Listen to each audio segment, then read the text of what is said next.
I tried a hardcore Nuzlocke of Pokemon Storm Silver. Created by Drayano, this ROM hack increases the difficulty of Pokemon Soul Silver in many ways, most notably giving all of Johto's very underwhelming gym leaders deadly full teams of 6 Pokemon. It also buffs up the otherwise pathetic Team Rocket to the moon. In a Nuzlocke, if a Pokemon faints, it has to be boxed forever, and I only get to catch the first Pokemon I find per route. There are a few more spicy rules on screen and down in the description below, and what do you know, they're right next to the subscribe button. Picking your starter is one of the most important decisions in a Nuzlocke, and since I had no idea you get one starter from each of the first 4 generations in this game, I naturally picked Cyndaquil, since the mere thought of Bugsy's swords dancing Scyther gives me pre-traumatic stress. My Cyndaquil is a sassy little bugger that I named Cinnamon because it's cute and the tastiest Swedish bun flavor. Who wants cardamom? Ugh. Approaching Mr. Pokemon's house, I'm greeted by Cynthia, who with her infamous Garchomp could step on me and end this run in the first 10 minutes. Oh, she's just giving me an Eevee, that's awesome. Once Lyra then gives me some Pokeballs, we're ready to assemble a team. My first encounter is on Route 29, and Starly is an excellent encounter since it both gives us access to Intimidate later on in the run, but it also gives us a flying type for Bugsy. I then head north to Route 46, where my first encounter is Sugar the Swablu. It's another flying type for Bugsy, so I'm definitely not complaining. Moving through Route 30, I end up finding a Caterpie, an excellent early game encounter, but unfortunately, Vanilla ends up taking it out on a critical hit. The way Nuzlockes work, I only get to catch the first Pokemon I find in an area, so in a way, we're already down a Pokemon. However, what I end up finding on Route 31 more than makes up for it. Not only does Shinx give us access to another Pokemon with Intimidate, Drayano has graciously given Shinx's evolutions what Game Freak should have in the first place, a secondary Dark typing. I then head to the Dark Cave, where my encounter is Garlic the Zubat. One benefit of picking Cyndaquil is it's incredibly easy to torch your way through Sprout Tower, getting it enough experience to evolve into Quilava. Once we defeat Elder Lee, he gives out an evolution stone for Eevee. I decide to make a tactical decision here, planning to take on Morty's ghost by picking and evolving into Umbreon. But let me know what you would have picked down in the comments. With the level cap at 15, by the time we take on Faulkner, a lot of our Pokemon have evolved. The most important one, of course, being the now electric Dark type Luxio. The other Pokemon on our team aren't very helpful into this matchup, and Faulkner, who's normally a joke, actually has some decent flying types for this early in the game. After taking out Doduo with a Spark, Faulkner sends in Pidgeotto, and it's not a massive threat to Mustard, but since it has Mud Slap, I decided to just swap out into Staravia to get a free Intimidate. It can't actually hit Staravia with Mud Slap, and more than anything else, I'm just trying to avoid the nuisance of having my accuracy drop. After having its attack lowered to the point where it basically can't touch Umbreon, I'm free to take it out with a few bites. Third out is Farfetch'd, so I swap out of Vanilla back into Mustard. This Farfetch'd has kind of an annoying moveset, so I'd like to deal with it as soon as possible. On the switch, I'm hit with an Aerial Ace, doing barely anything, but then I'm hit with a Poison Jab, unfortunately landing the poison before I can take Farfetch'd out with a Spark. Keeping Mustard as healthy as possible is incredibly important, and that poison is gonna make it very difficult to do so. Luckily, Faulkner's 4th Pokemon, Swablu, just gets taken out in one Spark. And while that would be true for Chatot as well, it's much faster than Mustard, so I've got to swap out unless I want to be taken out by a Stab Uproar. It doesn't do too much to Umbreon, but because Chatot is locked in, I can guarantee to take it out with a couple of bites. This just leaves Faulkner with Murkrow, a much bigger problem than I first anticipated. At such low health, I can't keep Vanilla in, so I swap out into Cinnamon, but Aerial Ace actually does a fair amount of damage on the switch. Murkrow's also faster, taking me down low with a second Aerial Ace as I get a bit of damage off with Ember.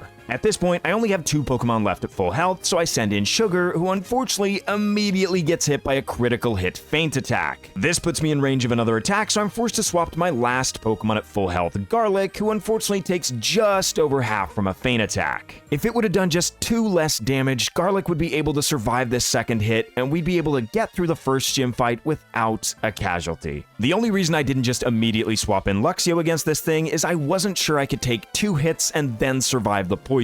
Regardless, we've collected our first gym badge. And with the badge collected, we can get our hands on the HM for Rock Smash. Not only is this a great move to have for taking on Whitney, we can also use it to smash boulders in the ruins of Alph to pick up colored shards. These can then be traded to this guy in Violet City for all kinds of berries, giving us access to as many citrus and lum berries we could ever need. After picking up the egg in the mart, I head to Route 32 and find Salt the Magnemite. I press on through Union Cave, which has a ton of awesome encounters, and I end up finding an Auron. This is huge since it has a great matchup versus both Bugsy and Whitney. Then upon reaching Azalea Town, my egg hatched into Serene Grace Togepi. This is unfortunately the point of the game when I learned the real threat of Team Rocket. With teamfuls of gimmicky and exploding Pokemon, I should have seen this one coming. Because of my naive optimism, Proton managed to take out my Magnemite, one of the best Pokemon I had to deal with both Bugsy and Whitney. Kinda what I get for naming my Pokemon Salt, but it stings all the same. The loss of Magnemite means Bugsy is a much bigger threat, but we still have two birds on our team, a Fire type and an Aron.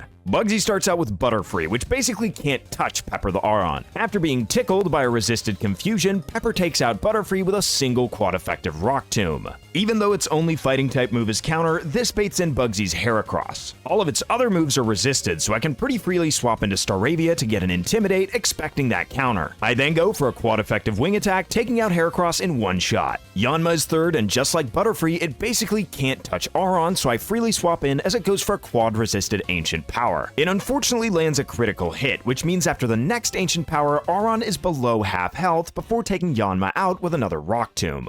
Being low on health is terrible news, since Bugsy's 3 remaining Pokemon are his strongest. Pinsir comes in fourth, and this thing has Vital Throw, so I swap into Staravia to get an Intimidate off and take the neutral Vital Throw, which doesn't do too much damage. It then hits me with a knockoff, getting rid of Staravia's King's Rock before I can take it out with a couple of Wing Attacks. Fifth, Bugsy reveals his Scyther. I know it won't go for a resisted U-turn versus Staravia, so I take my chance to swap in Mustard and get an Intimidate. Even so, a Wing Attack still does a pretty good amount of damage. Now expecting it to go for U-turn, I swap into Pepper to resist it, but it goes for Swords Dance. It hits me with a second Swords Dance, and I started seeing my life flash before my eyes. I managed to land a quad-effective Rock Tomb, but it doesn't do as much damage as I was hoping, and after a Citrus Berry, Scyther is above half health again. U-turn hits, and Pepper manages to survive on 2 HP. With U-turn swapping it out, we're a bit safer since its +3 attack are at least gone. Pepper's Rock Tomb also ends up hitting Beedrill instead, taking it down into the red and lowering its speed before I decide to swap out into Staravia as Bugsy just heals up with a Moo Moo Milk. Staravia uses Wing Attack, and to my surprise, it's enough to just clean take out Beedrill. Finally, Scyther's the only Pokemon Bugsy has left. I decide to stay in to try and avoid a Swords Dance, and Wing Attack takes Staravia down to just 1 HP. Sadly, her own Wing Attack isn't quite enough to finish off Scyther either, so I swap out into Mustard. This way, I can lower Scyther's attack with Intimidate and hopefully bait it into going for U-turn the next turn.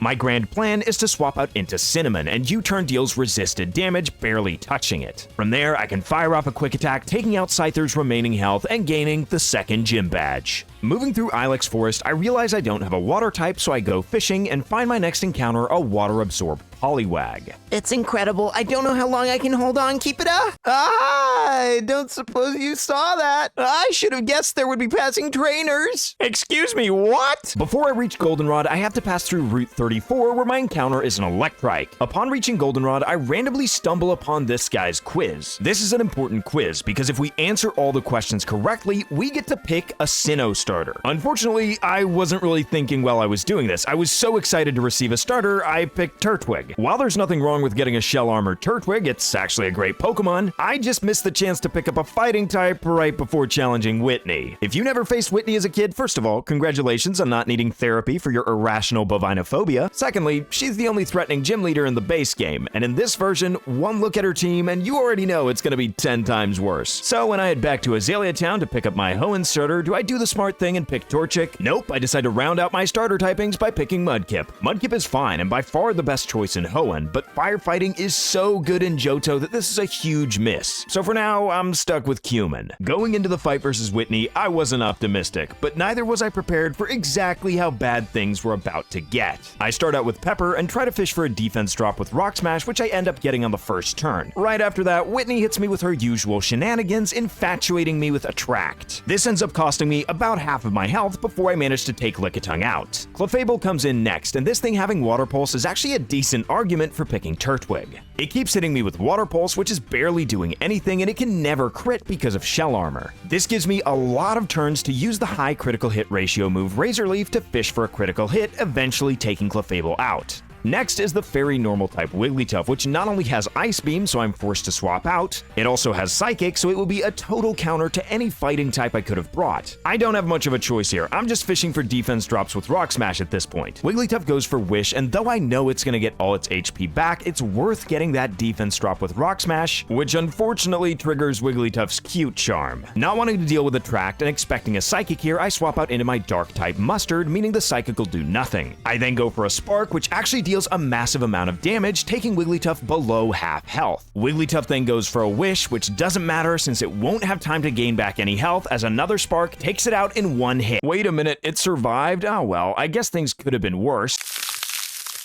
Okay, so that backfired immensely since Wigglytuff is now gaining back most of its health, and I'm dead to another Ice Beam. Obviously, I have to swap out Mustard, sending in Cinnamon again, expecting another Ice Beam. The resisted hit barely does any damage, and the next turn I can outspeed with a Flame Wheel, doing a whole lot of damage because of that previous defense drop. A Psychic then takes out about half of Cinnamon's remaining health before I can finally finish off that Wigglytuff with a second Flame Wheel. It's only now we finally face Miltank. I swap in Pepper, who can quad resist the Body Slam, taking only 4 damage from the hit. I get lucky that a second Body Slam doesn't manage to paralyze me, and doubly lucky that Rock Smash gets a defense drop. A third Body Slam still doesn't manage to paralyze me as I go for a Rock Tomb to lower Miltank's speed. Miltank is an incredibly fast Pokemon, so if I want to lower it to a point where I can outspeed it with anything, I'm gonna have to connect with a second Rock Tomb, which I do, managing to lower it to -2. At this point, I've been hit with Attract, so there's no point in staying in, and I decide to swap out into Umbreon. Unfortunately, my Umbreon has its hidden ability, otherwise this Miltank would have been paralyzed by Synchronize, which would have been beautiful. As it stands, I've got a paralyzed and attracted Umbreon that can barely do anything, so I swap out into Staranice. She's very fortunately not paralyzed and thus able to outspeed the next turn and do some damage with Wing Attack. Hold on, when Miltank goes for Milk Drink, is it just drinking its own milk? I mean, regardless, it's all kinds of messed up, most of all the part where I have to deal with a Miltank that's now almost at full health. I make a pivot out into Mustard, who can at least deliver an Intimidate before swapping out. I then swap back into Staranice, this way getting another Intimidate, taking Miltank down to -3. Most of my Pokemon are now status, and I don't really have a great switch here, so I have to swap out into Pepper. Pepper is kind of my last hope here, and his health is very quickly dwindling. I get lucky that it doesn't take too many turns of love before I can take the Miltank out with a final Rock Smash. The problems just keep on coming though as she sends in Lopunny. The team has definitely seen better days, but I'm forced to swap out since I don't want to take a quad effective jump kick. Lopunny actually ends up missing and only takes a quarter of its health instead of half. Cloves then tanks a Dizzy Punch, activating its Citrus Berry to get back up above half health, and a Razor Leaf then strikes for about 30% damage. Lopunny then hits me with another Dizzy Punch, and Grottle proceeds to prove why it was the best possible choice I could have ever made by critting with Razor Leaf. This leaves Whitney with only one final Pokemon, and while I respect her choice of Antlery Girl, this Stantler's moveset is set up to be incredibly annoying. I swap into Vanilla, and Stomps are actually doing some decent damage. A second Stomp deals about half of my remaining health, and I actually managed to connect with a Bite. Backed into a corner, I was forced to make a decision I didn't want to make. My entire team has been so devastated by this woman that I'm forced to make a sacrifice. Your heroic efforts will be remembered forever, Cinnamon. Now that I've got a free switch, I take the chance to swap into Mustard to get off an Intimidate before swapping into Staranice to get another Intimidate, taking Stantler down to -2. My bird is then greeted by this thing's foot before I'm forced to swap it out, this time sending in Grottle. Grottle also gets stepped on into the red, but because it has shell armor, I know it's not going to get crit the next turn, surviving on 1 HP and giving me the chance to fire off a Razor Leaf. Having done at least a bit of damage, I swap out again, this time into Pepper. I've only got 15 HP left to work with, but Zen Headbutt is only doing 3 damage. Unfortunately, I'm immediately put to sleep, and to make matters that much worse, Stantler goes for Attract the very next turn. Zen Headbutt slowly continues to chip away at my health as I continue to snooze. After this next Zen Headbutt, I'm left with only 6 HP, which means I'll only be able to take 1 more hit before I go down. Auron finally wakes up, but is immobilized by love. Stantler hits me with another Zen Headbutt, and this is Pepper's last chance. The little Auron that could breaks through the friend zone and takes out the Stantler with a final Rock Smash, granting me the 3rd gym badge. All things considered, it went quite well. I just wasn't expecting to add getting frozen to the list of bullshit I expect from Whitney. Pressing on towards Ecruteak City, I pick up a Nidoran male on Route 35. In the National Park, I find a Technician Scyther that I name Paprika. Passing the Sudowoodo, I can make my way back to Violet City. Here I can do the final starter quiz to pick up my Kanto starter, and this time I do pick the Fire starter. With Jasmine and tournament price eventually coming up, having a fire type on the team is gonna be invaluable. And speaking of fire types, I head to Route 36 where my encounter is a Vulpix, but not just any Vulpix. You see, this Vulpix has its hidden ability Forewarn, which in this game turns into Drought Ninetales. Before challenging Morty, I make a few preparations, namely gathering a whole bunch of TMs from the game corner, and making my way to the Pokeathlon Dome, where we can easily pick up a Shiny Stone. Now that we have a Shiny Stone, we can get access to Togekiss, but first I need to run around like a maniac to raise Togepi's friendship. Once it's maxed out, we can evolve it into Togetic, and with a Shiny Stone, into Togekiss. With preparations out of the way, we're ready to take on the Ghost Gym Leader Morty. This man and his Gengar are a big threat, but to start out, I send out Mustard, who can easily one-shot Duskull with a single Night Slash. I end up getting a crit, which wasn't even necessary to get the one-hit KO. Shuppet comes in second, but it too falls to a single stab super effective Night Slash. With 2 down, this fight is already going a lot better than the previous few. Haunter comes in, and instead of doing something useful, it just decides to look at me funny before getting taken out by a single Night Slash just like the previous 2. That's half of Morty's team taken out, and fourth he sends in Misdreavus. Much like Haunter, it starts by going from Mean Look to Lock Me In, but this just gives me a free opportunity to hit him with a Night Slash, which for the first time isn't enough to one-shot KO. This actually works out in my favor since I can waste Morty's only Hyper Potion, and we're then fully prepared to deal with Misdreavus' Will-O-Wisp the next turn with an equipped Lumberry. From there, all it takes is another stab Night Slash to finish off the Misdreavus, leaving Morty with only 2 Pokemon. Out comes Gengar, and expecting a Shadow Ball, I swap out into Staranies since it won't do any damage at all, and I can bait in a Thunderbolt as I swap out into Umbreon. Now, one thing I didn't know before swapping in Umbreon is that Dark types don't resist Ghosts and Drayano's hacks. This means a crit Shadow Ball deals a massive amount of damage to Umbreon, taking it down to just 5 HP before I can fire off a Bite. This in turn activates Gengar's Citrus Berry, and unable to really swap out here, I just have to let Umbreon go to a Giga Drain. A pretty sad outcome since I evolved into Umbreon specifically for this gym. Gengar ends up missing a Hypnosis into Egg, but we did have the Lumberry to deal with it, so either way, an Extrasensory would take it out, leaving him with only one final Pokemon, Sableye. Seeing as this is a physical Sableye, I decide to go for a Charm before swapping out. I first send in Paprika and then U-turn out into Mustard. At this point, Sableye's been weakened to the point where it basically can't touch me at all, and I'm guaranteed the victory. It's a bit of a hassle due to Torment, but eventually a Spark finishes off Sableye, granting me the 4th Gym Badge. But that's not all I get, since Mustard managed to reach level 30 during the fight, it evolves into Luxray.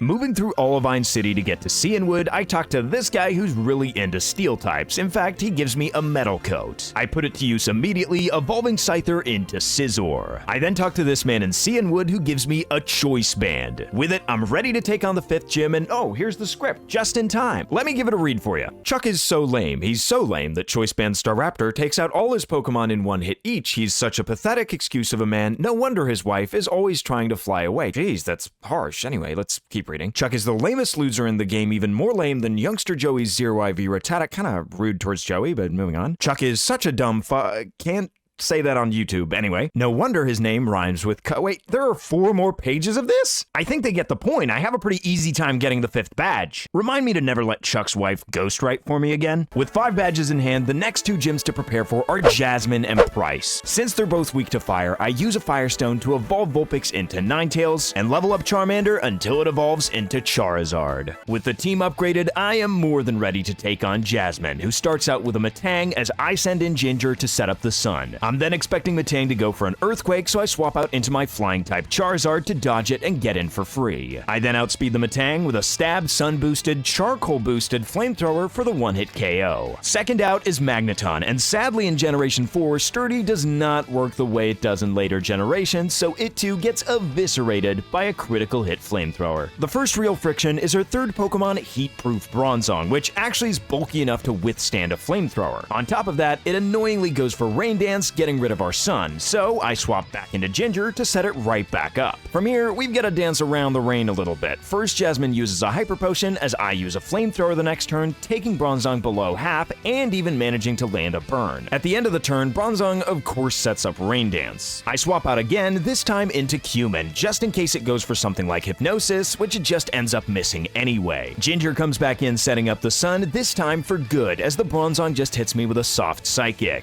After that, another flamethrower is all it takes to get rid of this stupid bulky bell. Fourth out is Jasmine's ace Pokemon Steelix, which is incredibly bulky on the physical side but has terrible special defense and goes down to a single flamethrower. It really doesn't get too much better for Jasmine here since her next Pokemon is Fortress, quad weak to fire, instantly gets destroyed by a flamethrower as well. Finally, all she has left is Skarmory, which of course also gets destroyed by a sun-boosted flamethrower. Perhaps not as easy as the battle versus Chuck, but I'll take an easy win where I can get one. On my way to Mahogany Town, I pick up my encounter on Route 42, a Trapinch. I then head north to the Lake of Rage, and as long as we use repels here, we can guarantee that our encounter is Gyarados, and not just Gyarados, the red Gyarados. Not only is this thing iconic, but capturing Gyarados actually guarantees a few encounters on other routes. Before heading back to Mahogany, I make sure to go all the way north to pick up the choice specs. I then get ready to face Price by evolving Saffron into Manectric. Price is the master of ice types, and of course leads with Abomasnow to set up the hail for things like Snowcloak. I lead with Cumin, who's really only here to bait the Seed Bomb in order to swap out into Ginger for free and set up the Sun. The reason I have to do it this way is because Ginger would be faster than Abomasnow, and thus it would get to keep its weather the first turn. Doing it my way, we get to set up the Sun and keep the Sun forever by taking out Abomasnow the next turn with a flamethrower. Predictably, Price then sends in his ace Pokemon Dugong, but this is why we evolved Saffron. A Surf in the Sun does very little damage, and the next turn we can fire back with a Specs Stab super effective Thunderbolt, which easily takes out Dugong in one shot. I'm next expecting Price to send in Mamoswine, but here we can play another trick on him by swapping out into our flying type Charizard to dodge an Earthquake. From there, a single stab super effective sun boosted flamethrower is enough to take Mamoswine out in one shot. Fourth out is Price's Lapras, and I decide to just fire off a flamethrower since it does neutral damage, and it ends up doing over half and activating Lapras's Citrus Berry. The Lapras then in turn fires back with a Thunderbolt, actually doing over half damage to Cayenne. There's a strong possibility that another flamethrower would just take Lapras out, but unsure of that role, I decide to swap out into Saffron since a Thunderbolt isn't going to do anything to it anyway. We can then safely guarantee the KO of Lapras with a Specs Thunderbolt, taking out all of its remaining health. Price now only has two Pokemon left, both of which evolving from Snorunt. The first of the two is Glalie, so I swap into Ginger, who takes about 15% from a Blizzard. I then go for a Flamethrower, which surprisingly isn't enough to take the Glalie out, but it just sets up a layer of spikes. Another Flamethrower is then enough to seal the deal, leaving Price with his final Pokemon, Frostlass. Frostlass is actually faster than Ninetales, and I think I kind of overestimated Ninetales' bulk since it only survives in the red. A bit of a risky play, but it ended up working out in the end since I can take out the Frostlass with a final Flamethrower, defeating the 7th gym and claiming our badge. With 7 badges in hand, our new level cap is 50, allowing us to evolve Turmeric into Flygon and Pepper into Aggron.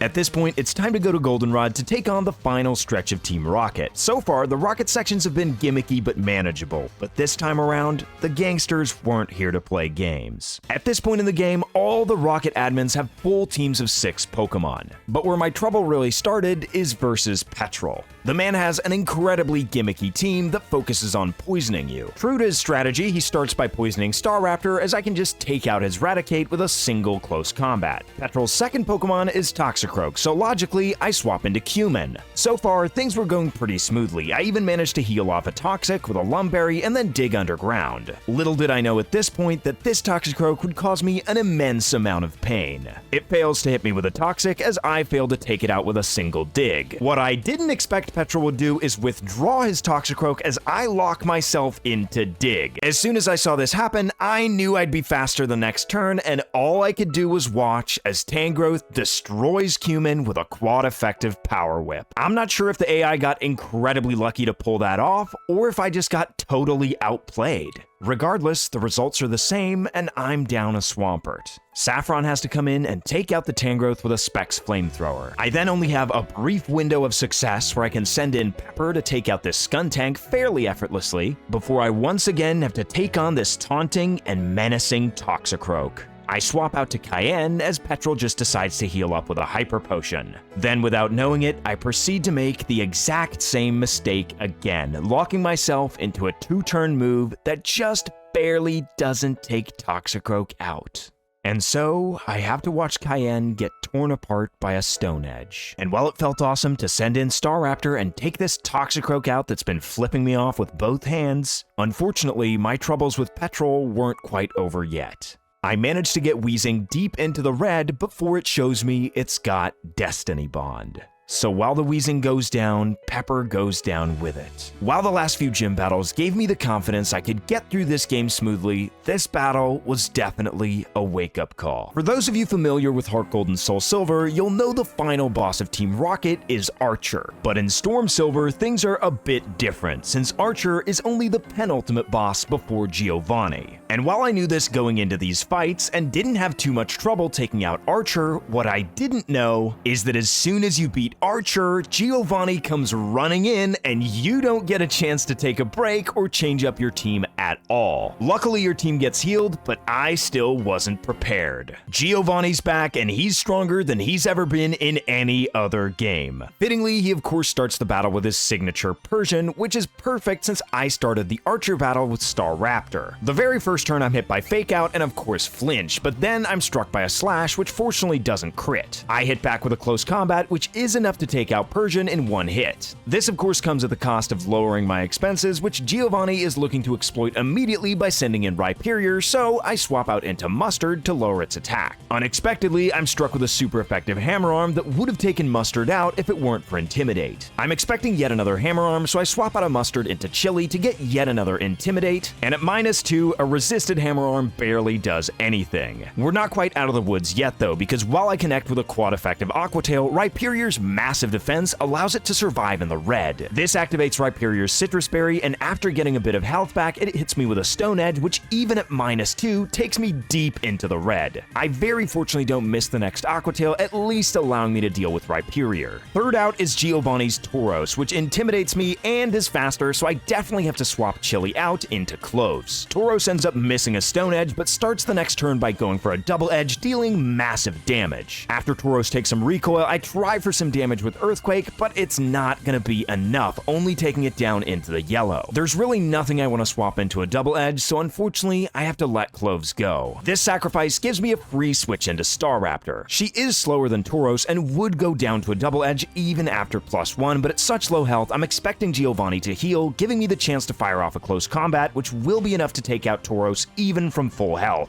With Tauros defeated, it's on to the real heavy hitters as Nidoking hits the battlefield. I'm expecting this special attacking Nidoking to hit me with an Ice Beam, so I swap out into Ginger, who also sets out the sun. Theoretically, I could have swapped out a Ginger into Gyarados or Staraptor to get off an Intimidate, but it wouldn't have done that much against this mostly special Nidoking, and once I've swapped them in, there's the problem of dealing any meaningful type of damage. So while it ends up sacrificing Ginger, I go for the Flamethrower to deal as much damage as possible, allowing me to take out the Nidoking next turn with Specs Flamethrower from Saffron. Nidoqueen comes in next, and I'm pretty much in the same predicament, so I decide to go for a Flamethrower again, this time also dealing about half damage before getting struck down by a single Earth Power. Losing Ginger and Saffron are big blows to the team, but I didn't exactly get to choose my team going into this fight. Losing Saffron also gives me the opportunity to send in Banded Staraptor to take out Nidoqueen with a Fly. Because I'm Choice Banded, I can't just switch up to close combat against Kangaskhan the next turn. This means I pretty much need to decide which of my 3 Pokemon I'd like to sacrifice, and unfortunately, I think the right choice was to sacrifice my Gyarados. Losing the best Nuzlocke Pokemon of all time, along with 3 other Pokemon, is a steep price to pay, but at least I can guarantee victory and move on with the run. It really is a lot of Pokemon to lose in one go, but we still have Togekiss and Flygon in the box. On top of that, we never have to deal with Team Rocket ever again. Because of Species Clause and the fact that we've captured Gyarados, we can guarantee the encounter of Staryu in Olivine City. I name it Cardamom and pick up a Water Stone from the Pokeathlon Dome to evolve it into Starmie. After reaching Blackthorn City through the Ice Path, I head to Route 45 and pick up a Gligar. I then make the final preparation to take on the 8th Gym Leader Claire by evolving Sugar into Altaria. Before we take on the Johto League, we have to face one final gym, the Dragon-type Master Claire. Between Scizor, Togekiss, and Flygon, we actually have some great encounters to take this fight on. For a start, I can give Turmeric the Flygon the Choice Band and just tear through her first 2 Dragonairs by going for Dragon Claws. Salamence comes in next, and she's a bulky girl. On top of that, she's got Intimidate, so I'm not sure a Banded Dragon Claw would do the trick. I pivot out into Egg to dodge a Dragon Pulse, and then into Cardamom to take the incoming Fire Blast. Cardamom is 25 points of base speed faster than Salamence, and with the choice specs, a quad-effective Ice Beam is way more than enough to take it out in one shot. Unfortunately, the drawback of the fancy glasses is we can't switch up our moves, so when Gyarados comes in, I'm forced to swap out, sending in Mustard. On the switch, Mustard Intimidates, which effectively negates the attack boost from Gyarados' Dragon Dance. Since Gyarados could potentially Dragon Dance even more, I have to stay in, and as long as it's not a critical hit, I can tank this Earthquake. From there, we can hit back with a quad-effective Stab Spark to take out the Gyarados in one shot. With 4 Pokemon down, Claire sends in her ace Pokemon Kingdra, so I swap out into Paprika to tank a Hydro Pump. The idea here is that Kingdra could have gone for Dragon Pulse this turn, which is why I pivot into Paprika, since it guarantees it won't go for Dragon Pulse as I swap in Turmeric. It's still a fairly risky move, since a crit Hydro Pump would definitely take Turmeric out, but since we don't get crit, a juicy Choice Banded Dragon Claw is all it takes to knock Kingdra out in one shot. This just leaves Claire with her final Pokemon Altaria, which is 20 points of base speed slower than Flygon,